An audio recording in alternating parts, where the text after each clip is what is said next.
Why should the black man in America concern himself, since we've been away from the African continent for 400 years, 300 or 400 years? Why should we concern ourselves? What impact does what happened to them have upon us? Number one, first you have to realize that up until 1959, Africa was dominated by the colonial powers, and by the colonial powers of Europe having complete control over Africa, they projected the image of Africa negatively. They projected Africa always in a negative light. Jungles, savages, cannibals, nothing civilized. And naturally, it was so negative until it was negative to you and me. And you and I began to hate it. We didn't want anybody to tell us anything about Africa, and much less call us an African.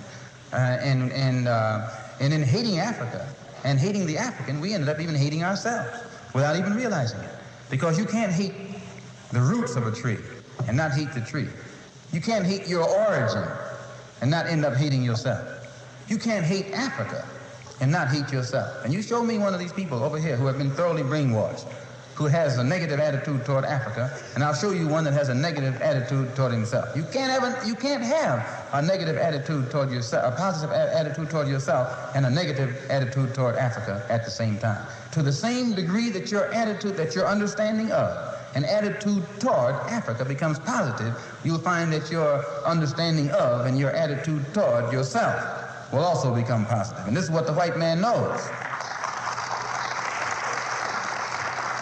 So they very skillfully made you and me hate our African identity, our African characteristics. And you know yourself that we have been a people who hated our African characteristics. We hated our hair. We hated the shape of our nose. We wanted one of those long, dog-like noses, you know. Yeah. We hated the color of our skin. Hated the blood of Africa that was in our veins.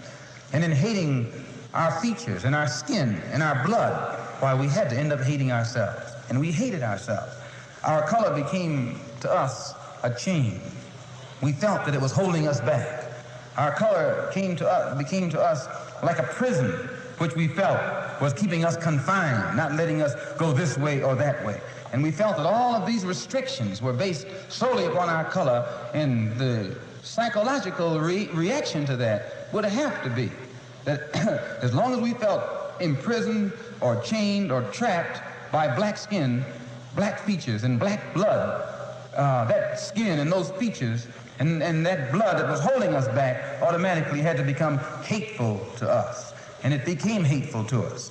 It made us feel inferior. It made us feel inadequate. It made us feel helpless. And when we fell victim to this feeling of inadequacy or inferiority or helplessness, we turned to somebody else to show us the way.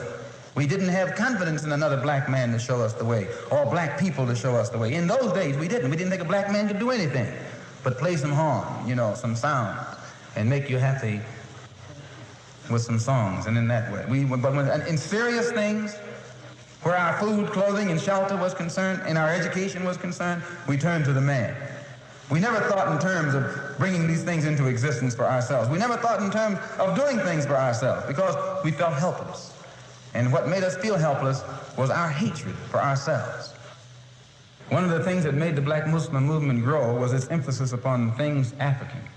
This was the secret to the growth of the black Muslim movement.